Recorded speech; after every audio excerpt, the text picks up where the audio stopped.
Talvez hoje você esteja aqui porque já não sabe mais como continuar, porque você fez tudo o que pôde, orou, lutou, resistiu, e mesmo assim parece que a tempestade não termina.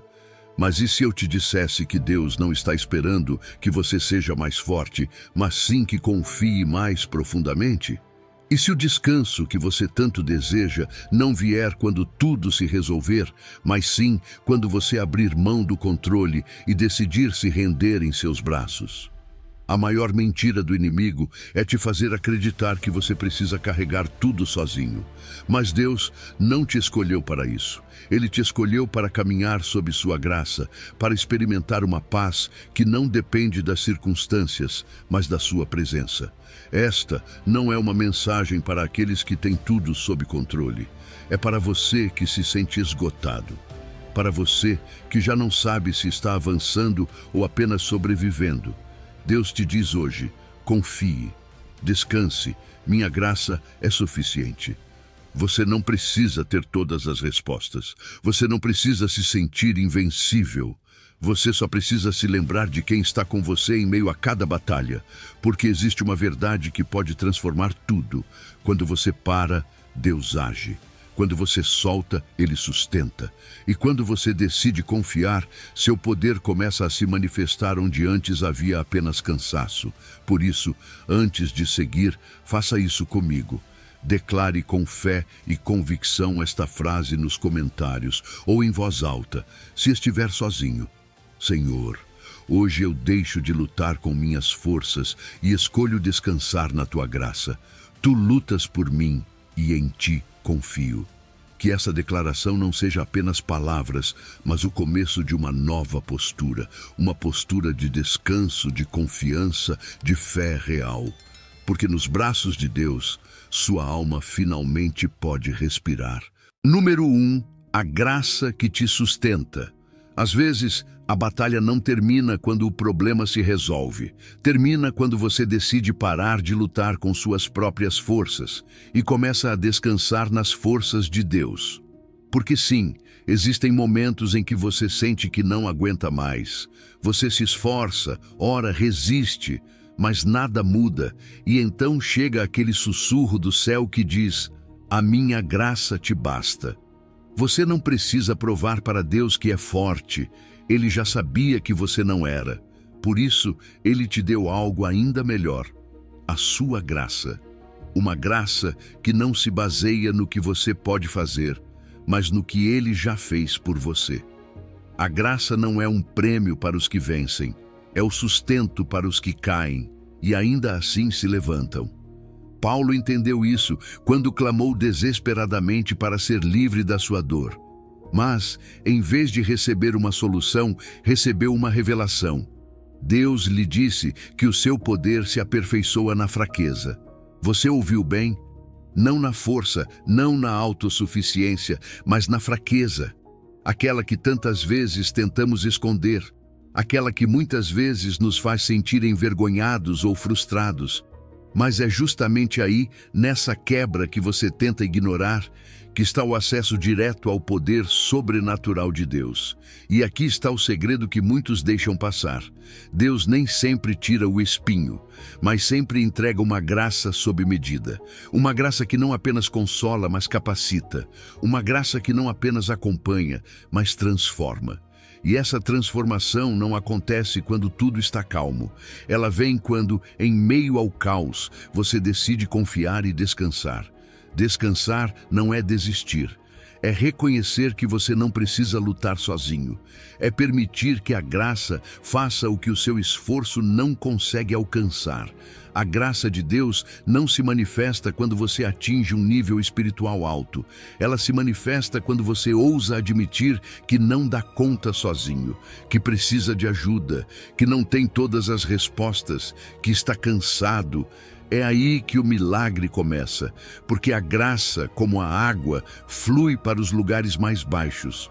Se você está no mais profundo, no fundo da dor, do medo ou do cansaço, então prepare-se, porque é aí que a graça se derrama com maior abundância.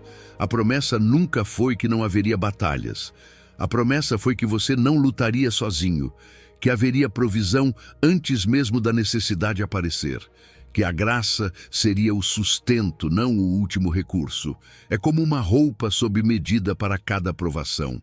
Não um tamanho padrão, não uma bênção genérica, mas uma graça específica, estratégica, perfeitamente desenhada para essa situação que hoje te parece impossível. Quando Paulo entendeu isso, tudo mudou. Ele não pediu mais para Deus tirar a dificuldade. Começou a se gloriar nela. Você consegue imaginar isso? Ele passou da reclamação para a celebração, porque descobriu que toda vez que chegava ao limite de suas forças, algo sobrenatural o sustentava. E esse algo tinha nome: graça. Talvez hoje a sua maior vitória não seja conquistar algo novo, mas aceitar com humildade o que você não pode mudar. E confiar que ali, nesse lugar onde você sente que falta tudo, Deus te diz: eu sou suficiente. Você não precisa entender o porquê, só precisa confiar em quem. E Ele não te deixou, Ele não vai te soltar agora. Sua graça não é uma mensagem bonita de domingo, é uma força real, uma presença constante, uma promessa viva. Então hoje, em vez de continuar perguntando quando a dor vai embora, comece a se perguntar: o que Deus quer me ensinar através disso? Como posso enxergar sua graça em meio à minha fraqueza? Porque o verdadeiro milagre nem sempre é a montanha se mover. Às vezes é que mesmo com a montanha na sua frente, você tem a paz, você tem a direção, você tem a descanso, e isso só vem de uma fonte: sua graça. Descanse hoje, não em suas conquistas, não em seus méritos. Descanse na promessa de que sua graça é mais do que suficiente. E enquanto você dorme, Ele continua agindo. Enquanto você chora, Ele continua curando. Enquanto você espera, Ele continua preparando. Você não está sozinho. Você não está derrotado. Você está sustentado por uma graça que não se esgota, por um amor que não falha e por um Deus que não perde batalhas. Número 2. Descanse, Ele lutará por você. Existem momentos na vida em que tudo dentro de você grita para correr, para lutar, para fazer algo desesperadamente. Mas Deus te diz algo radicalmente diferente: fique quieto, pois esta batalha não é sua. Êxodo 14. Não é apenas uma frase para pendurar na parede, é uma estratégia espiritual. O Senhor pelejará por vós, e vós vos calareis. Essa foi a ordem de Moisés a um povo apavorado, encurralado entre um exército sedento de sangue e um mar impossível de atravessar. E é hoje a mesma ordem para você, bem no meio dessa tempestade que você não sabe como acalmar. Porque o milagre muitas vezes começa quando você abaixa os braços, não porque tenha perdido, mas porque reconhece que existe uma força maior capaz de fazer o que você não consegue. O povo de Israel estava à beira do colapso, vendo a tragédia se aproximar. E ali, nesse momento limite, Deus lhes diz: eu lutarei por vocês. Imagine isso. Deus não disse: corram mais rápido, ou construam uma ponte, ou enfrentem os egípcios. Ele disse: fiquem tranquilos, ou seja, confiem, descansem, entreguem o controle a mim. E é isso que Deus quer te lembrar hoje. Que descansar não é desistir. Descansar é confiar, é dizer para Deus: eu não tenho o controle, mas tu tens. Eu não tenho as respostas, mas tu tens. Eu não vejo a saída, mas tu já estás do outro lado abrindo o caminho para mim. O verdadeiro ato de fé nem sempre é se mover, às vezes é parar. Porque quando você sai do caminho, Ele pode agir sem a interferência dos seus planos, dos seus medos ou das suas tentativas desesperadas de resolver o que só o céu pode resolver. Descansar não é passividade. É uma decisão ativa de transferir o peso da batalha para o único que nunca perdeu uma guerra. É permanecer firme, sem se mover, sabendo que mesmo sem ver o que Deus está fazendo, Ele já está lutando por você. É como se o céu dissesse: pare de empunhar a espada, os reforços chegaram. Enquanto você ora, enquanto você espera, enquanto você silencia. Anjos estão se movendo, portas estão se abrindo, correntes estão se quebrando. E existe algo poderoso nesse testemunho silencioso. Porque quando você escolhe a paz em meio ao caos, quando todos esperam que você entre em pânico e você decide confiar, você se torna um sinal vivo do poder de Deus. Você se torna aquele tipo de pessoa que os outros olham e se perguntam: como você consegue estar tão calmo com tudo o que está enfrentando? E a sua resposta é simples, mas profunda. Eu não estou sozinho. Deus luta por mim. Hoje quero que você se lembre disso com clareza. A obediência precede o milagre. O mar não se abriu antes de eles confiarem. Abriu-se depois. Porque primeiro veio a decisão de ficarem tranquilos e depois veio a manifestação do poder divino. Deus não precisa que você entenda, só que você creia. Não precisa do seu esforço, precisa da sua entrega. E essa entrega se demonstra em ações concretas. Torne isso tangível. Escreva em um papel a sua batalha mais pesada, seu maior medo, aquela situação que você tenta resolver sozinho há semanas. Escreva e sobre esse papel declare com fé: Deus luta por mim. Coloque em um lugar visível e sempre que olhar para ele, lembre-se: você não precisa resolver tudo, só precisa confiar. Separe alguns minutos a cada manhã para entregar conscientemente suas cargas a Deus. Mencione-as pelo nome e diga: esta batalha é tua, Senhor, e eu estarei tranquilo. Esse momento pode parecer pequeno, mas é profundamente poderoso. É a forma como sua alma declara: não lutarei com minhas forças, descansarei no teu poder. E sim, em um mundo que celebra a autossuficiência, isso parece loucura. Mas a fé muitas vezes soa como loucura para quem nunca viu um mar se abrir. Porque crer sem ver, confiar sem entender, descansar sem garantias, isso é fé. E essa fé move o coração de Deus. Por isso, se hoje você está entre um exército que se aproxima e um mar que não se abre, não entre em pânico. Respire. Fique quieto, olhe para o céu, porque a sua parte não é lutar, a sua parte é confiar. E quando você faz isso, verá o mar se abrir, não porque você empurrou as águas, mas porque obedeceu à ordem mais difícil de todas: ficar tranquilo e deixar Deus lutar por você. Essa é a batalha mais santa, e essa é a vitória mais segura. Número 3. Confie plenamente nele. Confiar de todo o coração não significa simplesmente ter fé quando tudo vai bem. Significa se render completamente quando nada faz sentido. Provérbios 3:5. Não é uma sugestão suave, é um convite radical.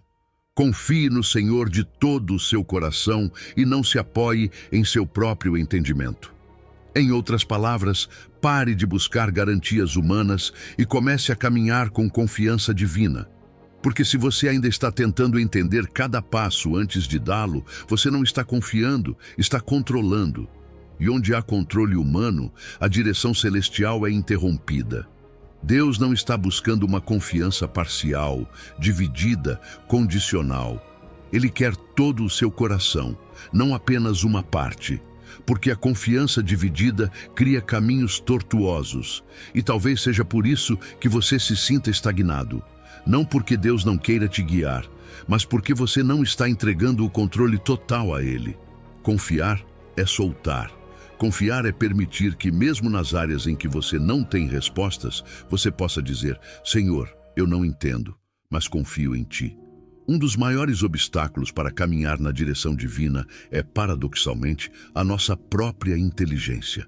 E não porque pensar esteja errado, mas porque, se não tivermos cuidado, o entendimento humano pode se tornar o trono de onde ditamos nossas decisões.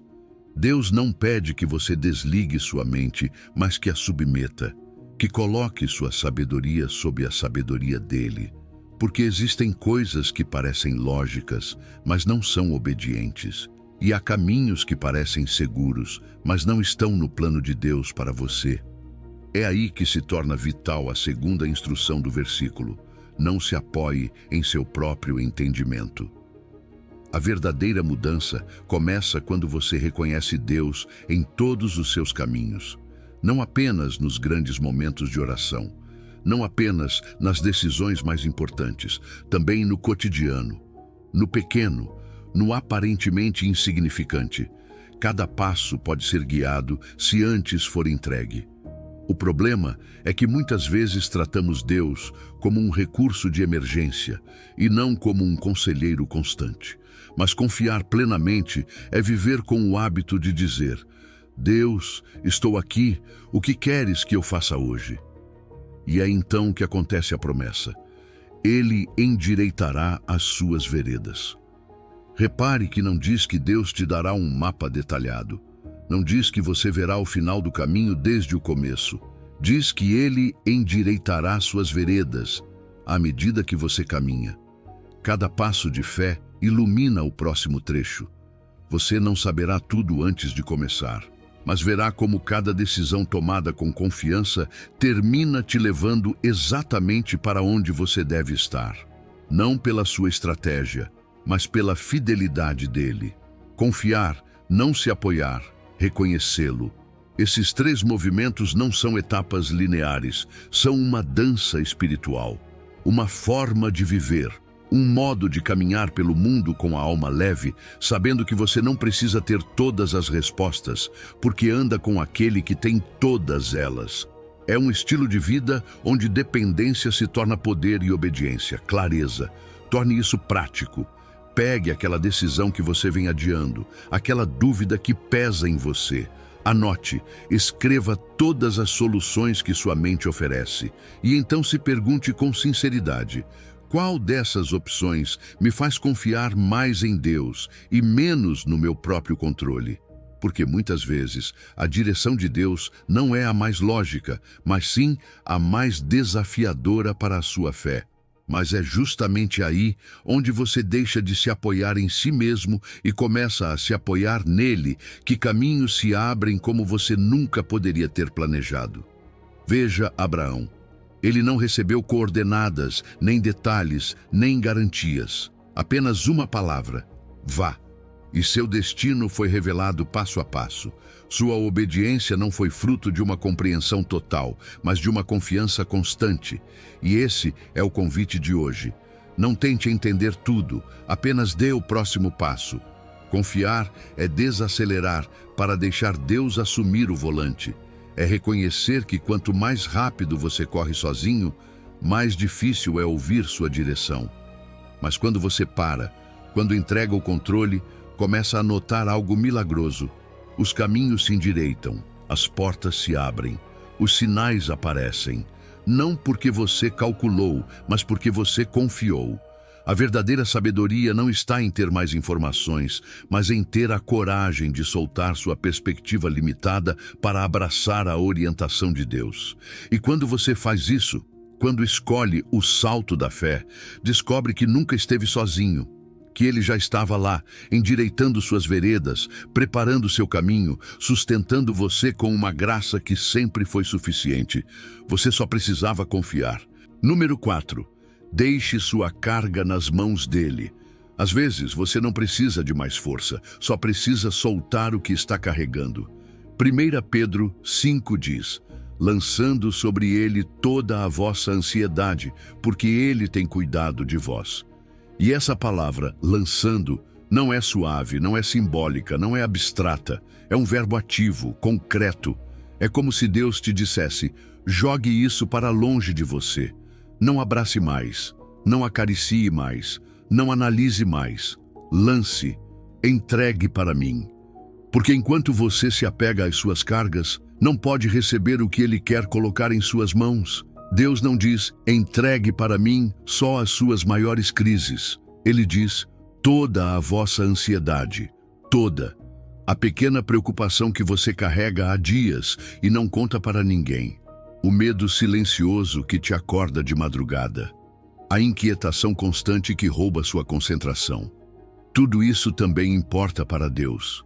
Porque cada pequena pedra que você acumula na sua mochila emocional, mesmo parecendo inofensiva, vai roubando sua paz, sua energia, sua vitalidade. E Deus não quer te ver assim. Ele não desenhou sua alma para carregar sozinha esse peso. Quando Pedro escreve isso, não está falando da teoria. Está falando como alguém que caminhou com Jesus, que foi testemunha do cuidado próximo, terno e pessoal do Filho de Deus. Pedro viu Jesus parar por um enfermo, por uma criança, por um coração quebrado. Ele não foi um líder distante, foi um salvador próximo. Por isso, quando diz, porque ele tem cuidado de vós, ele fala com total convicção. Não é só que Deus pode carregar suas preocupações, é que Ele quer fazer isso, porque você importa para Ele, porque você não é um número, você é filho, filha, criação amada. Agora pense nisto, o que você faz com suas preocupações quando elas chegam? Você racionaliza, você nega, você esconde, ou você acumula silenciosamente esperando que desapareçam sozinhas? Deus propõe outro caminho, um caminho mais poderoso, mais saudável e mais transformador. Ele diz, transforme-as em oração. Toda vez que sentir um peso, não ignore, não retenha, lance, deposite, não no ar, não na sua força, nas mãos dele. Faça isso intencionalmente, faça isso como um ato de fé. Imagine isso por um momento. Você está carregando uma mochila invisível nas costas. Ela está cheia de pedras. Cada pedra representa uma ansiedade. Uma pelas finanças, uma pela saúde, uma pela família, uma pelo futuro. E você continua andando como se pudesse carregar tudo sozinho. Mas então você chega a Jesus e Ele estende as mãos. Não te julga, não te apressa. Apenas te olha com amor e diz, dá para mim, eu posso com isso. E você, uma a uma, começa a tirar as pedras e entregar para Ele. Sabe o que acontece? Não apenas suas costas ficam mais leves, sua alma também se liberta. Essa é a prática espiritual que transforma. Não se trata de fazer isso uma única vez. Lançando está no tempo contínuo. É uma ação constante, como respirar, como se alimentar. Todos os dias, a cada hora, se for preciso, você pode se aproximar de Deus e repetir, isso eu não vou mais carregar sozinho, eu te dou. E essa entrega não é fraqueza, é sabedoria, é adoração. É reconhecer que Ele é mais capaz, mais forte, mais sábio do que você. Viver carregado de ansiedade te desconecta do propósito, te rouba a presença, te desfoca. Mas viver em descanso, com sua ansiedade depositada nas mãos de Deus, restaura sua energia vital, te torna útil de novo, disponível de novo, alegre de novo, porque paz não é simplesmente ausência de problemas, é presença de poder, de clareza, de Deus. Se quiser começar hoje, faça algo tangível, pegue algumas pedras pequenas, atribua a cada uma preocupação. Dê nome a elas, e em um momento de oração, deposite-as em um recipiente, uma a uma. Visualize que são as mãos de Deus. É um ato simbólico, sim, mas profundamente curador. Porque às vezes a alma precisa ver o que o Espírito crê. E se ainda tiver dúvidas, olhe para as crianças. Elas não resolvem seus próprios problemas, mas também não se preocupam com eles quando estão com seus pais. Sabe por quê? Porque confiam. Essa é a postura que Deus quer que você adote. Que você pare de tentar resolver tudo, que solte, que descanse. Deus não te prometeu uma vida sem cargas, mas prometeu que você não teria que carregá-las sozinho. E o mais impressionante não é que Ele possa levar, é que Ele deseja fazê-lo. Seu amor não é teórico, é prático, é presente e está disponível agora mesmo. Por isso, hoje, faça o que há de mais sábio. Deixe sua carga nas mãos dele, e quando fizer isso, descobrirá que sua graça não é apenas suficiente. É perfeita para vencer qualquer batalha. Número 5. O poder do descanso espiritual. Jesus não está te pedindo para ser mais forte, mais capaz ou mais eficiente. Ele está te convidando a descansar. a soltar a carga que você carrega e permitir que Ele te ensine uma nova forma de viver. Em Mateus 11, Ele não coloca condições, não exige que você esteja pronto nem perfeito, apenas diz: vinde a mim todos os que estáis cansados e oprimidos, e eu vos aliviarei. Se você está cansado, esgotado, se já não sabe como continuar, então você é exatamente quem Ele está chamando. E isso é o mais libertador. O cansaço não te desclassifica, te identifica como o candidato perfeito para receber o descanso dele. É como se Ele dissesse: está quebrado? Venha. Está sobrecarregado? Venha. Está prestes a desistir? Perfeito, porque é exatamente aí que começa o meu trabalho.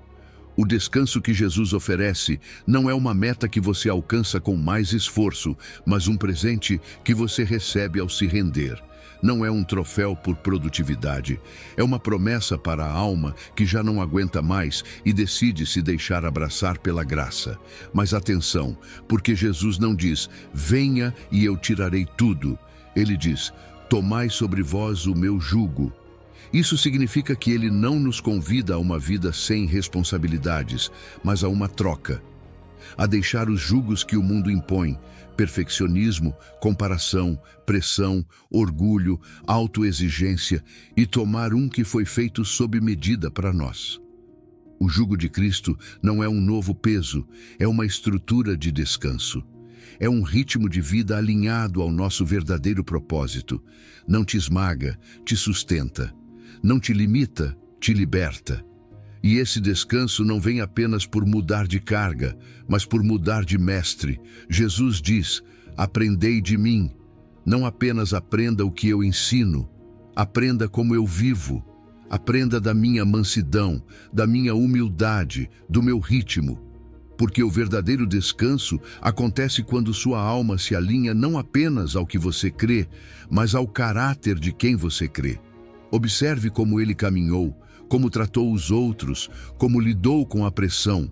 Esse é o modelo.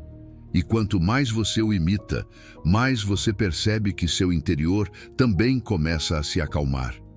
E encontrareis descanso para as vossas almas. Que frase poderosa, porque não é apenas descanso físico, é descanso para a alma. Esse descanso profundo que não se consegue com uma soneca ou com férias, mas com uma reconfiguração espiritual.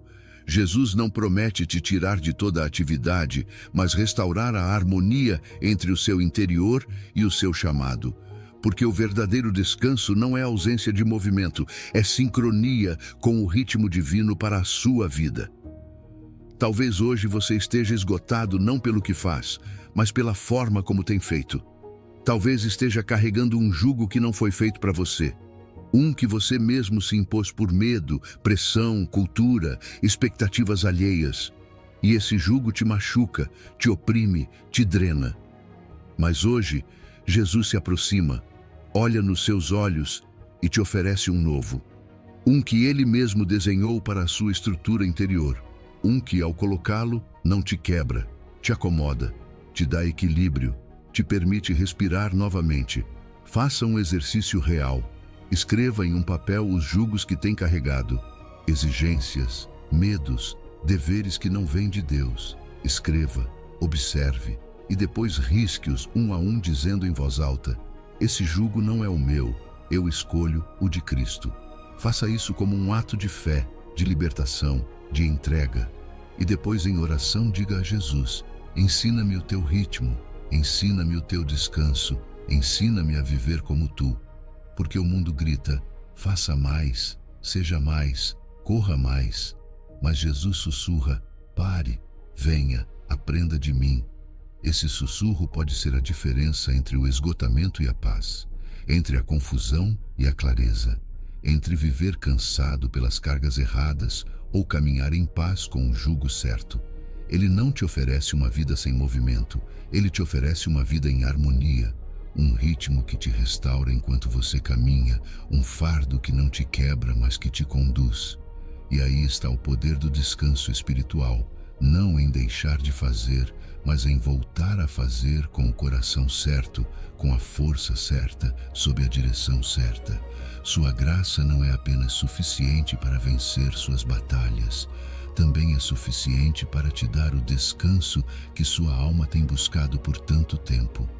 Hoje, solte esse peso, tome o jugo dele e comece a caminhar, não para desistir, mas para viver. Número 6. Sua força vem da presença dele. Existem momentos em que você já não consegue mais. Seu corpo continua andando, mas sua alma se arrasta. Você está tão desgastado por dentro que até o que antes amava agora pesa. E então chega esta palavra de Isaías como um oásis. Mas os que esperam no Senhor renovarão as suas forças. Não diz que evitarão o cansaço. Não diz que serão imunes ao esgotamento. Diz que renovarão, que o que foi perdido será recuperado, que o que secou voltará a florescer, que aquele que está prestes a desistir receberá novas asas. Mas não é qualquer tipo de espera. Não é uma espera passiva, resignada, onde você se senta de braços cruzados esperando algo acontecer.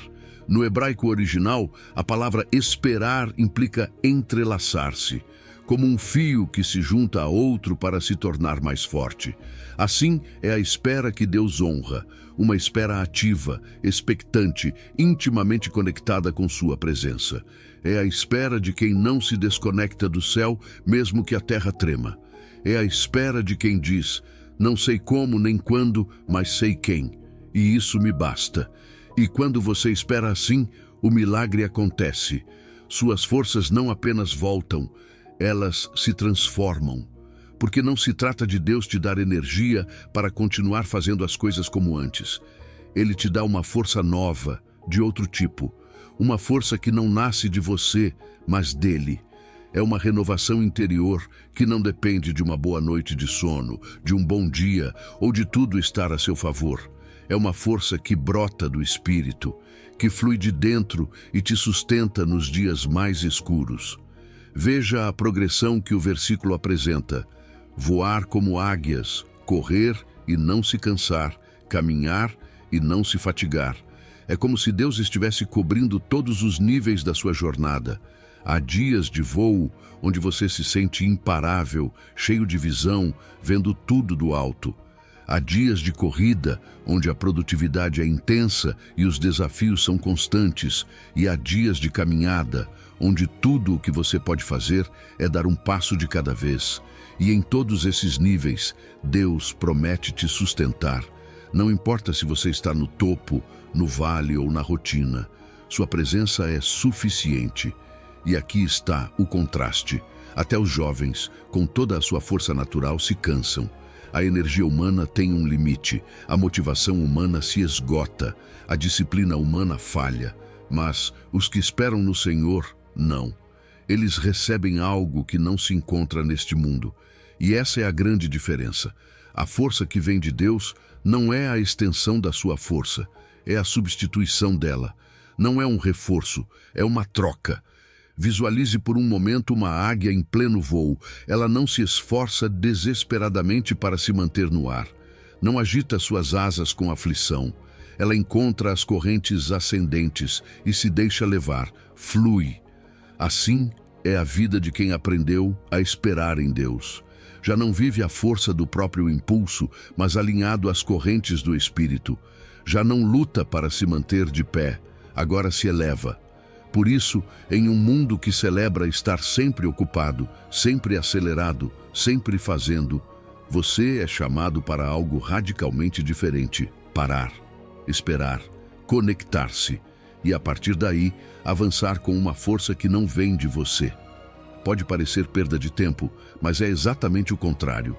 Esperar em Deus é o ato mais estratégico que você pode fazer, porque é o ponto onde você deixa de operar com seus recursos e se conecta aos dele. Torne isso real. Separe um momento por dia, mesmo que sejam apenas 10 minutos, para simplesmente estar com Deus. Não para pedir, não para planejar, apenas para estar. Sente-se, feche os olhos, respire e repita: Senhor, aqui estou.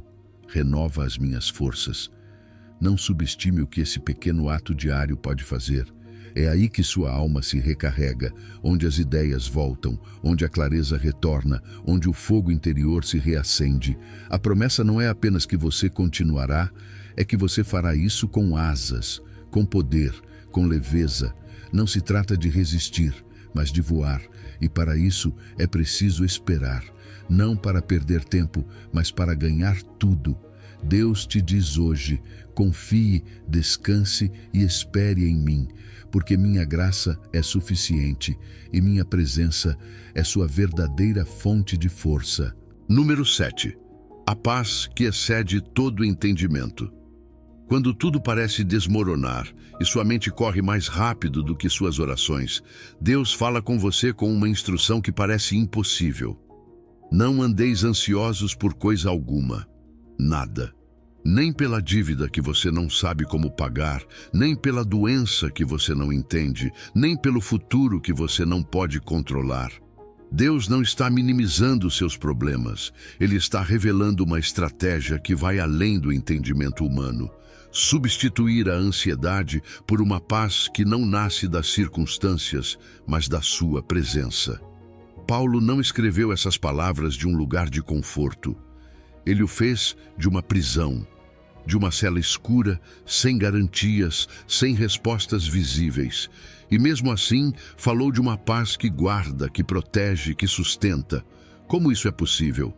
Porque não se trata de uma técnica emocional nem de pensamento positivo. Trata-se de uma substituição espiritual. A ansiedade não se reprime, ela se redireciona. E o caminho está claro: oração, súplica e ação de graças. Orar é abrir o coração para Deus, é dizer a Ele como você realmente está. Suplicar é ser específico, dar nome aos seus medos, identificar claramente seus pedidos. Mas o que muda tudo é a ação de graças. Não apenas pelo que você já tem, mas também pelo que ainda não vê. Essa gratidão antecipada é uma declaração de fé que diz: Senhor, não sei como vais agir, mas sei que vais, e te agradeço desde já. Essa atitude transforma a atmosfera da sua alma. Onde antes havia ansiedade, agora há expectativa. Onde antes havia medo, agora há descanso. E é então que a promessa se ativa. E a paz de Deus, que excede todo entendimento, guardará os vossos corações e as vossas mentes em Cristo Jesus. Não é uma paz humana, não é uma calma que nasce porque tudo deu certo. É uma paz que, paradoxalmente, floresce no caos, que se manifesta com mais intensidade quanto maior for a dor. É um tipo de serenidade que confunde o mundo, mas confirma ao espírito que está unido a Deus. A palavra guardará aqui é fundamental. É um termo militar. Significa montar guarda, como um soldado postado na entrada da sua mente e do seu coração. Essa paz não apenas consola, ela protege.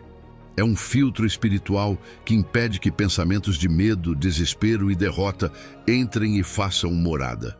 É uma barreira invisível, mas impenetrável, que não responde à sua força mental, mas à sua decisão de orar com gratidão. Imagine isso, sua mente como uma cidade murada. A ansiedade tenta escalar os muros, a insegurança lança suas flechas, mas ali, firme, está a paz de Deus, como um guarda, fechando a porta e dizendo: aqui você não entra. E você, em meio ao ataque, pode fechar os olhos e respirar, porque sabe que não está desprotegido. Você não está sozinho. Seu interior está protegido por uma paz que vem do céu. Torne isso prático. Comece hoje um diário de gratidão antecipada. Escreva seus pedidos, mas não pare por aí. Agradeça por cada um deles como se já tivesse recebido a resposta. Exemplo: Senhor, te peço pela minha saúde. Obrigado porque já estás agindo no meu corpo. Te peço por direção. Obrigado porque já estás alinhando o meu caminho. Essa prática não é apenas simbólica, é uma forma tangível de treinar seu espírito a viver pela fé e não pelo medo. E não se esqueça, a paz não te torna insensível, ela te torna inabalável. Não elimina os problemas, te posiciona acima deles. É como estar no meio de uma tempestade, mas dentro de um refúgio. Você ouve o vento, vê a chuva, mas sabe que nada pode te tocar, porque o que te cerca por fora já não define o que habita dentro de você. A ansiedade encolhe seu mundo até que tudo se reduza ao problema. A oração o expande, lembrando que seus recursos não se limitam ao que é visível, que você tem acesso ao trono de um Deus que ouve, responde e sustenta. Essa é a verdadeira liberdade. Não que tudo esteja resolvido, mas que mesmo sem solução, você pode estar em paz. E essa paz é sua hoje. Está disponível. Você não precisa fabricá-la, apenas recebê-la. Por isso, entregue suas cargas em oração, transforme seus medos em gratidão e permita que a paz que não se pode explicar, mas que se pode experimentar, monte guarda sobre você. Porque Deus te diz hoje, confie, descanse. Minha graça é suficiente para vencer suas batalhas, e minha paz é suficiente para te proteger em meio a elas. Número 8. A batalha pertence ao Senhor. Existem batalhas que você não pode vencer sozinho, não importa o quanto se esforce. E talvez esse seja exatamente o ponto. Porque quando você chega ao limite das suas forças, Deus te lembra o que Davi declarou diante de todo um exército: do Senhor é a batalha. Essa frase não é poesia, é estratégia espiritual. É uma mudança completa de perspectiva. Você já não luta como quem espera sobreviver. Luta como quem sabe que a vitória já está escrita. Porque se a batalha é dele, o resultado também é. Quando Davi enfrentou Golias, ele não confiou em sua habilidade, nem em armaduras, nem em espadas. Na verdade, ele rejeitou a proteção humana. Rejeitou a armadura do rei Saul, mostrando que a força que o sustentava não era externa, mas espiritual. Enquanto todo o acampamento de Israel se paralisava diante do tamanho do inimigo, Davi se posicionou com convicção. Não porque ele fosse mais forte, mas porque sabia quem lutava com ele. Sua confiança não foi um ato de coragem cega, mas uma declaração consciente de fé. Tu vens contra mim com espada e lança, mas eu vou contra ti em nome do Senhor dos Exércitos. E aqui entra o mais poderoso dessa mensagem. Suas batalhas não são apenas para você. Quando Davi falou, ele disse: e toda esta congregação saberá. Em outras palavras, essa luta não será apenas a sua vitória, será o testemunho de outros. Deus está usando o seu campo de batalha como plataforma para revelar sua glória. Não se trata apenas da sua cura, da sua liberdade, da sua restauração. Trata-se de que, através de você, outros vejam quem é o seu Deus. Suas lágrimas serão sementes de fé para os que te cercam. Sua vitória não será privada, será pública. Será prova de que quem confia no Senhor nunca será envergonhado. E preste atenção à linguagem de Davi. Ele não disse, talvez Deus me ajude. Não disse, espero que isso funcione. Ele declarou com certeza, o Senhor te entregará nas nossas mãos. Essa é a diferença entre quem luta com suas forças e quem luta a partir da promessa. Quando você reconhece que a batalha pertence a Deus, sua postura muda. Você já não luta para vencer, luta a partir da vitória. Você não pergunta mais se será capaz, porque sabe que Deus já é. Seu foco muda do problema para o propósito, do inimigo para a promessa, do medo para o nome que está acima de todo nome. Talvez hoje você também esteja diante do seu próprio Golias. Um diagnóstico, uma crise financeira, uma ferida que não cicatriza, um medo que não vai embora. E você sente que não pode mais, mas esse não é o fim. É exatamente o ponto onde a batalha deixa de ser sua. Por isso, hoje mesmo, faça o que Davi fez. Levante a voz e declare sobre a sua situação. Essa batalha já não me pertence, ela é do Senhor. Nomeie-a, enfrente-a, mas entregue-a. Porque não importa o tamanho do gigante, mas o tamanho daquele que luta com você. torne isso visual. Imagine cada uma das suas cargas, seus inimigos invisíveis, suas batalhas internas e externas, e coloque-os um a um em um altar espiritual, como pedras pesadas que você não vai mais carregar. E diga em voz alta: Senhor, eu te entrego essa batalha, luta por mim. Essa declaração não é fraqueza, é fé, é rendição inteligente, é o começo da verdadeira guerra vencida desde o céu. E lembre-se, Deus nem sempre usará os métodos que você espera. Ele não salva com espada nem com lança. Talvez você esteja esperando ajuda humana, recursos visíveis, soluções lógicas. Mas Deus se especializa em usar aquilo que ninguém valorizaria: uma pedra, um jovem pastor, um coração que confia. Essa é a contradição divina. Enquanto o mundo foca nas suas limitações, Deus olha para a sua disponibilidade.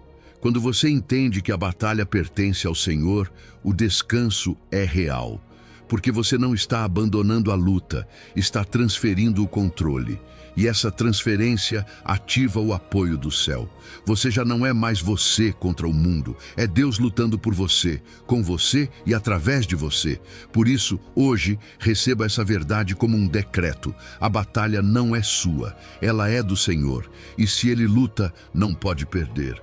Confie, descanse, sua graça é suficiente e sua vitória inevitável. Número 9. A graça que renova a cada dia. Não importa quão longo tenha sido o dia anterior, nem quão pesada tenha sido a noite que você viveu. Se hoje você acordou, isso já é um milagre, porque se você ainda respira, significa que a misericórdia de Deus não se esgotou para você. Lamentações 3:22 diz: As misericórdias do Senhor são a causa de não sermos consumidos, porque as suas misericórdias não têm fim. Renovam-se a cada manhã. Grande é a tua fidelidade. Essas não são palavras vazias, são um lembrete vivo de que cada amanhecer é uma declaração de oportunidade, de que o céu não te trata segundo seus erros, mas segundo sua fidelidade. E isso muda tudo, porque a graça não é um recurso limitado que Deus mede com conta-gotas. É um fluxo inesgotável que se renova diariamente. Não importa o que você tenha feito ontem, não importa se você caiu, se falhou, se chorou. Quando o relógio marca a meia-noite, o céu reinicia sua história e diz: hoje você pode começar de novo. Assim como o maná não servia para o dia seguinte e precisava ser colhido fresco a cada manhã, a graça de Deus funciona da mesma forma. Você não vive do que sentiu ontem, não caminha com as sobras do amor dele. Você tem um suprimento novo, desenhado para o que enfrentará hoje. E isso não é apenas poesia espiritual, é uma estratégia de vida. É a forma divina de te ensinar a não carregar o peso de toda a sua história, mas a se concentrar no único momento onde sua graça sempre é suficiente: o presente.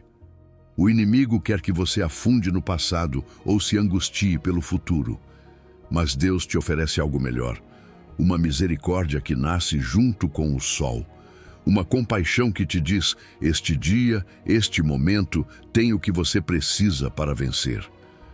O mais impressionante desse versículo é que ele não foi escrito em um tempo de abundância ou celebração. Foi escrito em meio à dor. No livro de Lamentações, onde o autor chora por uma nação em ruínas, por promessas quebradas e sofrimento acumulado. E mesmo assim, ali, no meio da escuridão mais densa, brota essa afirmação radical: grande é a tua fidelidade. Isso nos ensina algo vital. A esperança não é o resultado de circunstâncias perfeitas. A verdadeira esperança nasce quando, mesmo em meio ao caos, você pode dizer: Deus continua sendo fiel. E essa fidelidade não falha. O texto original em hebraico afirma que nunca, em toda a história humana, houve um único dia em que a misericórdia de Deus não tenha sido renovada. Nenhum. E o seu dia de hoje não será a exceção. Não importa quão quebrado você tenha chegado, quão confuso esteja ou quão cansado se sinta. Nesta manhã, Deus estendeu novamente sua misericórdia sobre você. Não porque você mereça, mas porque Ele é assim, fiel, constante, compassivo. Torne isso real. Crie seu próprio ritual do amanhecer. Dedique os primeiros 5 minutos do seu dia para reconhecer que sua graça já está presente. Antes de olhar o celular, antes de pensar nas pendências, levante seu coração e diga: obrigado, Senhor, pela misericórdia de hoje. Nomeie-a, receba-a. Agradeça por algo novo, porque essa prática simples pode mudar completamente o seu foco. Você não está repetindo um ciclo, está começando de novo. A graça de Deus é como o orvalho nas folhas ao amanhecer. Você não pode reter o de ontem, mas pode ter certeza de que ele estará lá novamente, silencioso mas fiel, toda vez que você despertar. Por isso, não viva como se estivesse condenado pelo seu passado. Viva como alguém que foi libertado pela fidelidade de Deus hoje. E quando o mundo te lembrar de seus erros, quando a culpa quiser gritar mais alto do que a verdade, responda com isso: sim, eu falhei, mas a graça de Deus se renovou nesta manhã. E isso significa que não estou preso ao que fui. Estou caminhando para aquilo que Ele diz que sou. Porque a verdadeira liberdade não é viver sem passado. É viver sabendo que, em Cristo, o passado não tem poder para destruir o seu novo começo. Por isso, se você sente que estragou tudo, se pensou que sua história acabou, ouça isso. Enquanto houver um amanhecer, existe uma promessa. Enquanto houver fôlego, existe propósito. Deus não te abandonou, sua graça não acabou. Hoje, Ele mais uma vez estende sua misericórdia sobre você. Confie, descanse, porque sua graça continua sendo suficiente para vencer suas batalhas, especialmente aquelas que começam ao amanhecer. Número 10. Não temas, eu estou com você. O medo grita, a ansiedade sussurra constantemente. Às vezes, não se trata de um grande evento trágico, mas daquela inquietação persistente que te acompanha em silêncio durante o dia ou que te desperta de madrugada com perguntas para as quais você não tem respostas. É nesse momento que Isaías 41:10 irrompe como uma voz firme em meio ao caos. Não temas, porque eu sou contigo. Não te assombres, porque eu sou teu Deus. Eu te fortaleço e te ajudo e te sustento com a destra da minha justiça. Não é um conselho, é um decreto do céu. É a voz do Pai que, ao ver o filho paralisado pelo medo, segura sua mão com firmeza e diz: estou aqui. Você não está sozinho. E a primeira coisa que você precisa notar é que Deus não diz não temas, como se esperasse que você, por si mesmo, apagasse o medo. Ele não está pedindo que você encontre coragem em si. Ele está revelando uma verdade maior, sua presença. Não temas, porque eu sou contigo. A base para vencer o medo não é a coragem interior, mas a companhia divina. Você não precisa fabricar confiança, só precisa reconhecer quem está ao seu lado. E esse reconhecimento é o que muda o seu estado interior, porque o medo não vai embora quando você tem todas as respostas. O medo vai embora quando você sabe quem te acompanha, e essa presença não é genérica, é pessoal. Deus não diz, sou o Deus, Ele diz, sou teu Deus. Esse pronome possessivo muda tudo, é relacional. Você não é só mais um, não é uma ovelha perdida em meio à multidão. Você é alguém com quem Ele fez uma aliança, e uma aliança com Deus significa que o que te afeta pertence a Ele. O que você enfrenta, Ele assume como dele. Suas lágrimas não são anônimas, suas batalhas não são particulares. No momento em que você decide confiar nele, sua história se torna território sagrado sob sua cobertura. E Ele não para por aí. Deus não promete apenas estar com você, Ele detalha como fará isso. Eu te fortaleço quando você não tiver forças internas. Eu te ajudo quando precisar de intervenção prática. Eu te sustento quando tudo ao redor quiser te derrubar. Essa promessa tripla cobre tudo o que você possa enfrentar. Força para a alma, ajuda para a ação, sustento para o processo. Não existe área da sua necessidade onde a graça dele não tenha cobertura.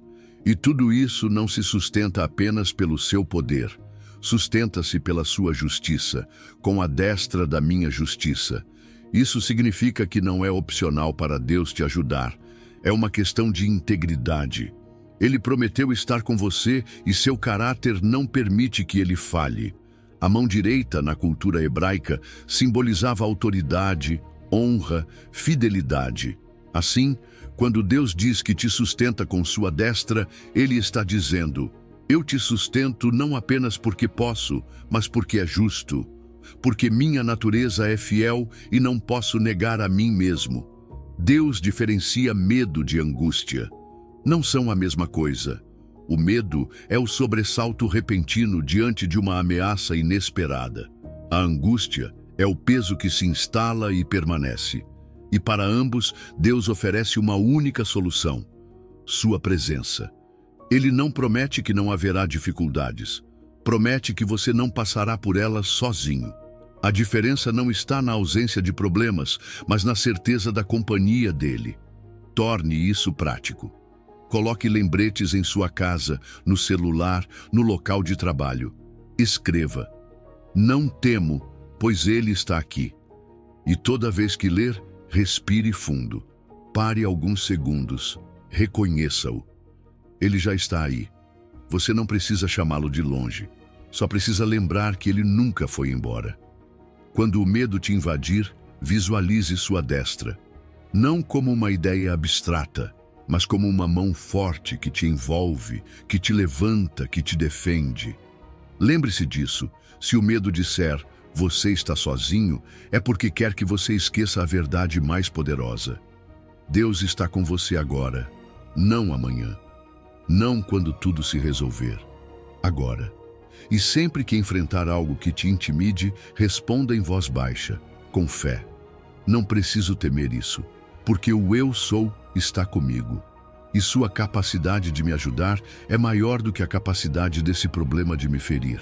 Essa frase é seu escudo, é sua espada, é sua realidade espiritual. Hoje, você não foi chamado para ser corajoso em suas próprias forças. Você foi chamado para ser consciente da presença dele. Porque quando reconhece que o Todo-Poderoso está contigo, você já não caminha com medo, você caminha em descanso, porque sua graça é suficiente e sua companhia invencível. Número 11. Descanso em meio à tormenta. Existem momentos em que a tempestade parece imparável.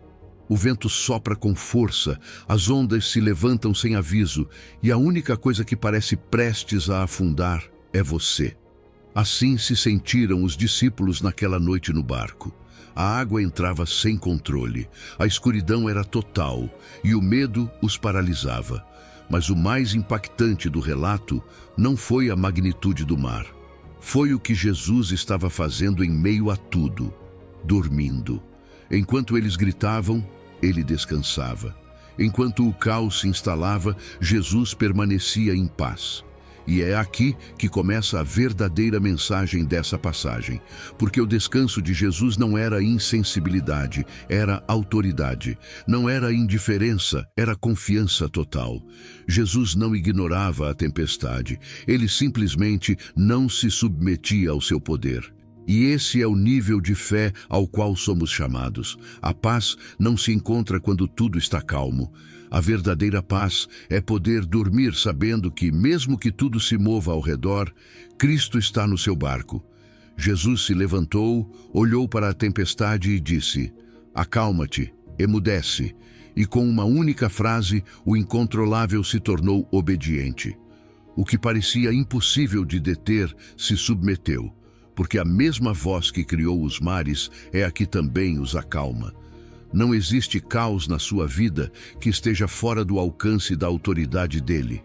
Não importa o quão forte o vento sopre, não importa há quanto tempo você sente que está prestes a afundar. Se Jesus está no seu barco, a tempestade não tem a última palavra. Mas há algo ainda mais profundo nessa história. Não se trata apenas do mar em calma. Trata-se da calma dentro de você. O texto diz que se fez grande bonança, uma grande paz. Jesus não apenas trouxe paz ao exterior, ele também quis semear paz nos corações, porque às vezes o milagre não é a tempestade desaparecer, mas você aprender a ter paz no meio dela. A fé nem sempre muda a situação, mas sempre muda sua postura diante da situação. Jesus lhes perguntou: por que sois assim tão tímidos? Como é que não tendes fé? Ele não os repreendeu por pedirem ajuda. Ele os questionou por se esquecerem de quem estava com eles, porque o verdadeiro problema não era o vento, era a falta de fé. E fé não significa negar a realidade da tempestade. Fé é lembrar que existe uma palavra mais forte que o vento e uma presença mais estável que qualquer onda. E aqui está uma das chaves mais poderosas dessa passagem. Tudo começou com uma frase de Jesus: passemos para o outro lado. Esse foi o destino estabelecido. Essa foi a direção definida. Jesus não disse: vamos tentar chegar. Ele disse: vamos passar. E se ele disse que chegariam, nenhuma tempestade teria poder real para detê-los. Quando você sabe que está seguindo uma direção dada por Deus, pode ter a certeza de que vai chegar. Não porque você seja forte, mas porque a palavra dele não falha. Torne isso real. Quando estiver em meio à sua tempestade, pare, respire e diga em voz alta: Cristo está no meu barco. Faça uma pausa de reconhecimento. Visualize o Mestre de pé na proa da sua vida, não desesperado, não preocupado, firme, tranquilo, com autoridade para dizer à sua ansiedade, ao seu diagnóstico, à sua confusão: acalma-te, emudece. E se ele diz, então vai acontecer. Talvez hoje você esteja como os discípulos, perguntando: não te importas que pereçamos? E Deus responde com outra pergunta: como é que não tens fé? Porque a verdadeira questão nunca foi se ele se importa. Ele já demonstrou isso na cruz. A verdadeira pergunta é: você confia no cuidado dele mesmo quando ainda não vê a solução? Porque a maturidade da sua fé se prova não quando a tempestade termina, mas quando você consegue descansar antes que ela termine. Não subestime o valor dessa calma interior. Porque quando outros veem que você consegue dormir em meio ao caos, quando notam que sua alma não se abala mesmo que o mundo sim, isso se torna o seu testemunho mais forte. Nem todos precisam ver o milagre do mar em calma. Às vezes, o que mais impacta é o milagre de um coração que já não se desespera. Por isso, hoje, no seu próprio barco, no seu próprio mar agitado, confie e descanse. Não porque o problema tenha ido embora, mas porque a presença dele permanece. E se Jesus está com você, então essa tempestade não é o seu final. É apenas o cenário perfeito para ver como sua graça, mais uma vez, é suficiente para vencer toda a batalha. Número 12. A graça maior que o seu fracasso.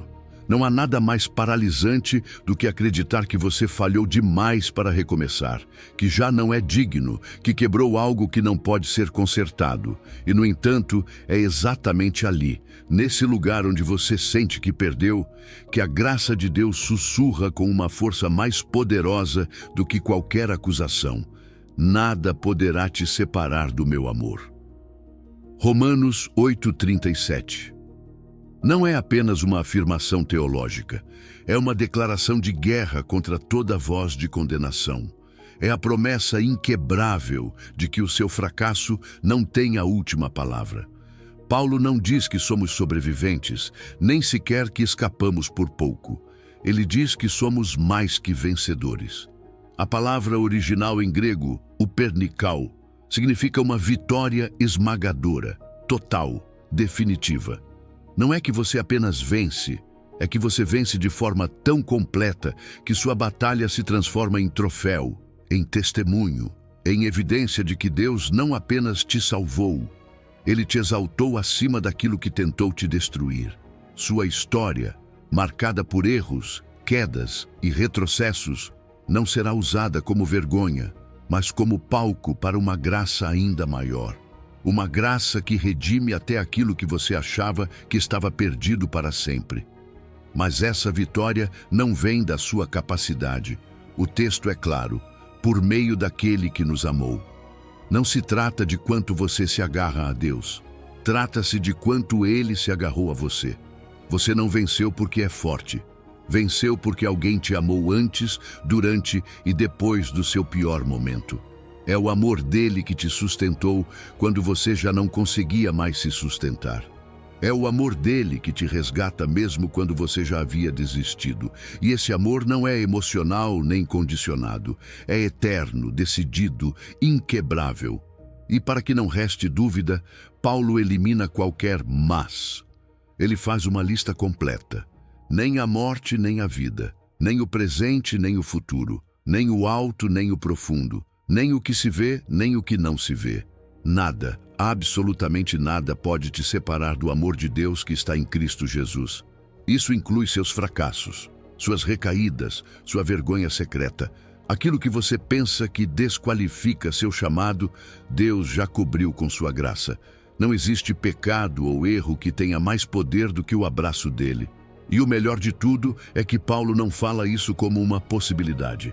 Ele fala como certeza. Estou convencido. Não é espero que seja assim. Não é quem sabe.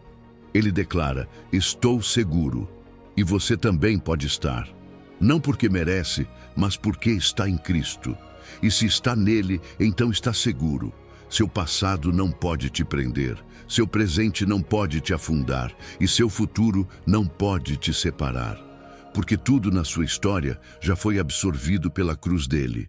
E agora, você não caminha em direção à aceitação, mas a partir dela. Não para ser amado, mas porque já é. Torne isso real. Identifique hoje a voz que diz: você falhou de novo, você não muda, você não merece nada. Escreva-a. E depois escreva sobre ela o versículo completo de Romanos. Leia em voz alta. Grite, se for preciso. Porque essa é a verdade que define sua vida, não os seus erros. O amor de Deus não é como o amor humano, que se afasta quando você decepciona. O amor de Deus permanece. O amor de Deus restaura. O amor de Deus não se esgota. Visualize. A graça dele é como o ar ao seu redor.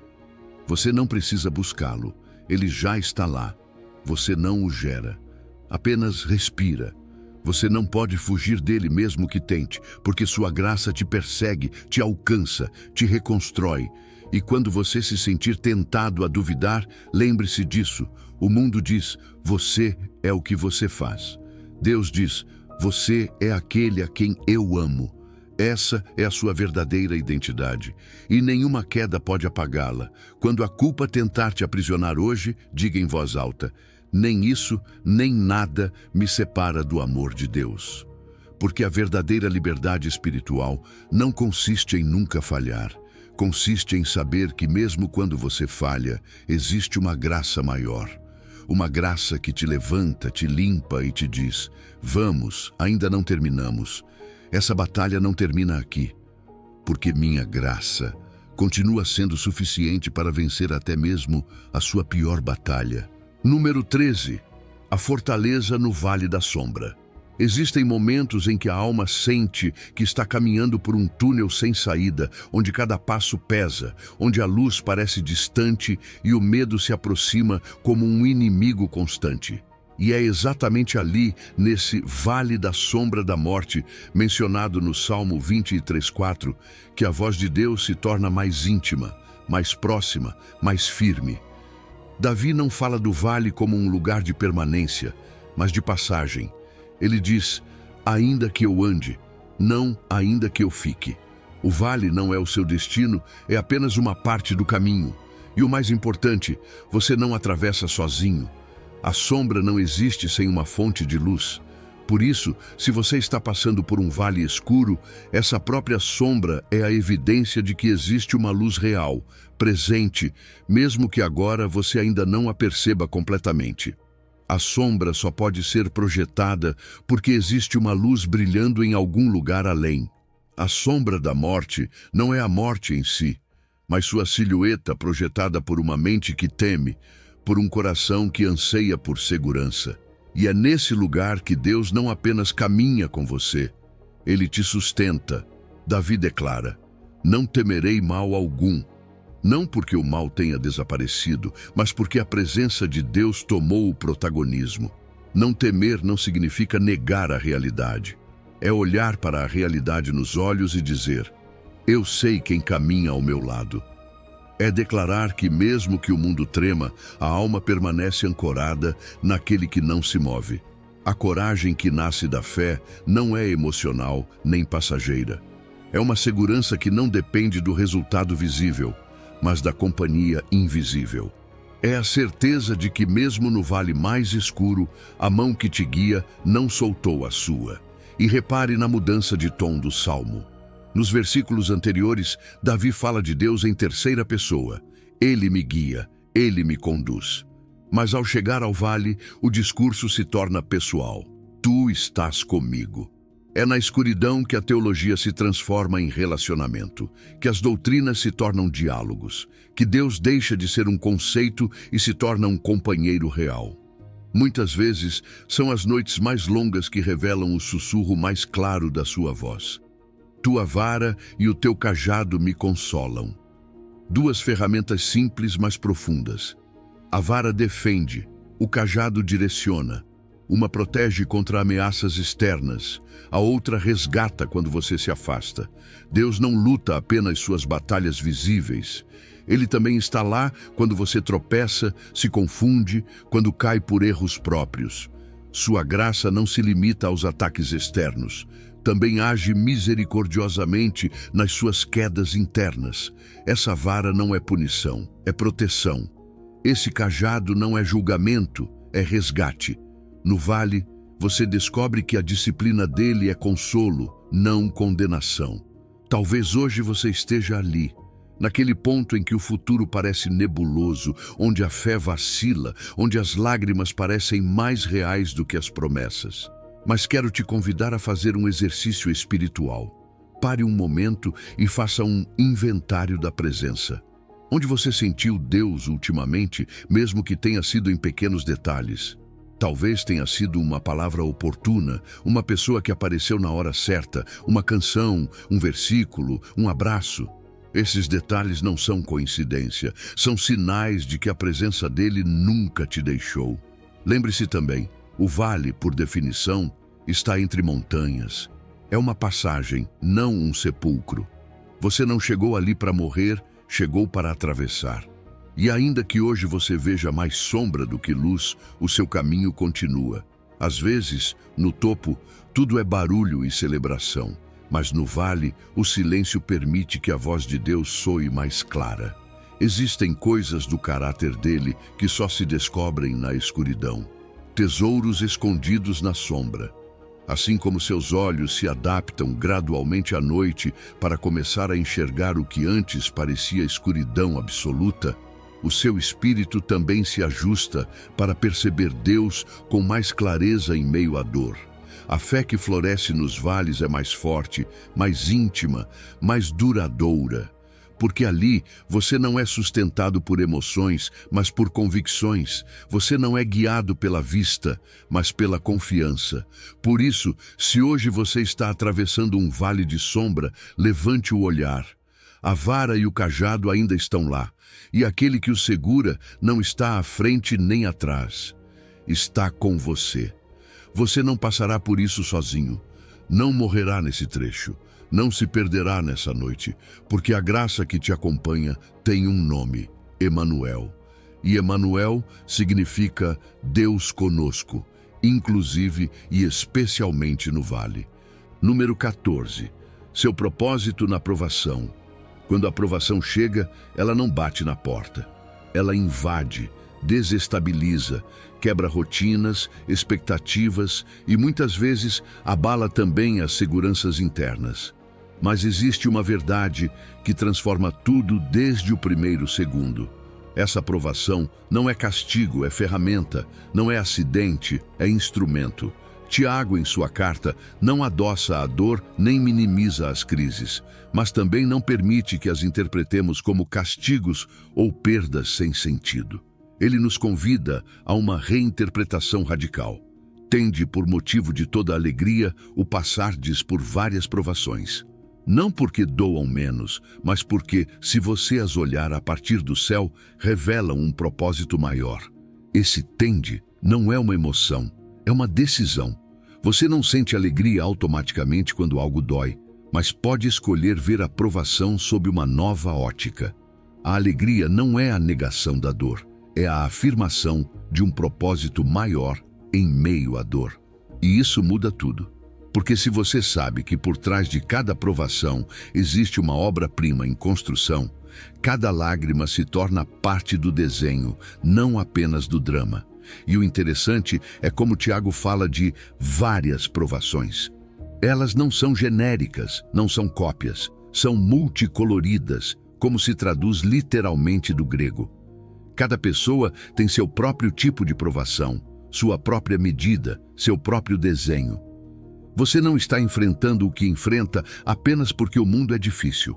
Está enfrentando exatamente aquilo que, se atravessado com Deus, desenvolverá em você uma qualidade que não poderia ser adquirida de outra forma. Suas provações são feitas sob medida para o seu propósito. E aqui está o coração do ensino, sabendo que a provação da vossa fé produz perseverança. A chave é o conhecimento. O que muda a sua reação não é uma circunstância melhor, é uma revelação maior.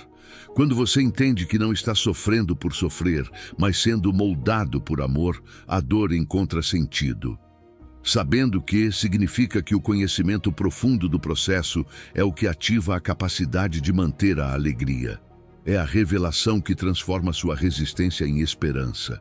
A provação não é o fim, é a porta. Essa provação não é estática, ela produz, está gerando algo. Não está te esvaziando, está te construindo. E o que ela produz, segundo Tiago, é perseverança. Mas não uma perseverança passiva, não resignação. A palavra aqui é upomoné, que significa constância ativa, uma capacidade de permanecer firme e avançar mesmo quando o vento sopra contra. É a força interior que só pode ser cultivada em ambientes adversos. E essa perseverança, por sua vez, tem a ação completa. A provação não é o único elo, é o começo de uma cadeia de transformação. O resultado final é extraordinário, para que sejais perfeitos e íntegros, em nada deficientes. Isso não fala de perfeição sem erros, mas de plenitude, de maturidade. Deus não quer simplesmente que você resista. Ele quer que você cresça. Não quer apenas que sobreviva. Ele quer que você seja transformado, que você se torne tudo aquilo que foi criado para ser. E para isso, a provação não é um obstáculo, é uma ponte. Um processo doloroso, sim, mas profundamente intencional. Talvez hoje você esteja no meio de uma situação que parece injusta, longa demais ou simplesmente insuportável. Faça uma pausa. Pergunte a si mesmo: o que Deus está formando em mim aqui? Talvez seja perseverança, talvez humildade, talvez fé na sua provisão, talvez uma confiança mais profunda na sua fidelidade. Seja o que for, essa qualidade será chave para o destino que Deus está preparando para você. Visualize assim: o fogo que você está atravessando não foi projetado para te destruir, mas para te purificar. O mesmo calor que queima a madeira fortalece o aço. E você não está sendo descartado, está sendo refinado. O ouro não perde valor no fogo, ele é revelado. O mundo vê as provações como interrupções, mas no reino elas são ferramentas. São a academia da alma. E você não está lá por acaso. Está sendo preparado, está sendo fortalecido. E o mais incrível é que quando sair dessa fase, e você vai sair, não sairá apenas mais forte. Sairá mais você, mais próximo do projeto original que Deus sonhou ao te criar. Não se esqueça disso. A alegria na provação não é masoquismo espiritual, é visão profética, é a capacidade de olhar para o que você vive hoje com as lentes do amanhã que Deus já viu completo. Por isso, se você está no meio do processo, não pare. Deus ainda não terminou, e quando Ele age, Ele faz bem. A provação tem propósito, e esse propósito tem nome: transformação. Número 15. Celebre a vitória já conquistada. Imagine viver cada dia sabendo que, mesmo enfrentando oposição, a batalha já tem um resultado. Não uma suposição, não uma esperança vaga, mas uma certeza selada pela vitória de Cristo. O próprio Jesus disse com total clareza: "No mundo tereis aflições, mas tende bom ânimo, eu venci o mundo." E essa declaração não é apenas uma promessa profética, é uma realidade consumada. A cruz não foi um momento de derrota, foi o cenário onde se selou a maior vitória já registrada na história do universo. Quando Jesus diz: "Tenho-vos dito isso, para que em mim tenhais paz", Ele está revelando algo profundo. A palavra de Deus não é apenas uma fonte de informação, é um canal de impartição. Suas palavras não descrevem paz, elas geram paz. É como se cada frase pronunciada por Cristo carregasse um poder incorporado para acalmar suas tempestades internas. Por isso, toda vez que você lê a Escritura com fé, algo se alinha dentro de você. Não é só a mente que compreende, é o espírito que se aquieta. A paz de Deus não é uma emoção frágil, é um fruto sobrenatural que brota quando você decide confiar no que já foi declarado por Ele. Jesus não nega a realidade. No mundo tereis aflições. É contundente. Ser cristão não te isenta da luta, mas te transforma em alguém que batalha com uma vantagem absoluta: a consciência de que o resultado final já foi decidido. As aflições não são um erro do sistema, não são uma anomalia no plano divino. São cenários que Deus já contemplou, onde sua graça já está operando e onde sua vitória já foi estabelecida. Quando você entende isso, pode caminhar em paz mesmo nos dias mais incertos. E então vem a ordem: tende bom ânimo. Não é uma sugestão espiritual nem um conselho de autoajuda. É uma ordem amorosa, mas firme. Confiar: você caminhou comigo por essa jornada de rendição e agora sabe que a graça de Deus não é um consolo barato. É uma força que dissipa o medo, uma corrente que arrasta a ansiedade e a lança bem longe da sua alma. Talvez as ondas ainda batam no barco, mas já não te abalam por dentro. Você carrega como âncora uma promessa que não permite naufrágios: a minha graça te basta. Essa verdade foi escrita com a tinta indelével do sangue de Cristo e selada com o carimbo da sua fidelidade. Não importa o quão alto o vento sopre amanhã, nem quantas vezes seus velhos medos tentem novamente assumir o leme. Enquanto você decidir confiar e descansar, navegará em paz sobre as mesmas águas que antes te causavam pavor. Agora cabe a você viver a palavra que ouviu. Cada amanhecer será o lembrete de que a misericórdia de Deus se renova. Cada noite, a prova de que seu braço nunca se cansa. Na próxima vez em que o peso parecer insuportável, lembre-se deste momento e declare: não carregarei aquilo que já foi colocado sobre os ombros do meu Salvador. Deixe que essa confissão seja ao mesmo tempo sua canção de guerra e seu berço de descanso. E quando a vitória visível chegar, porque ela virá, não se esqueça de apontar para o céu para que todos saibam quem lutou por você. Saia deste vídeo com a certeza de que você não caminha sozinho, caminha sustentado. Que o seu coração encontre ritmo no pulsar daquele que jamais perde uma batalha. E que ao descansar em sua graça, toda a sua vida se torne a evidência viva de que confiar em Deus sempre será suficiente. Amém.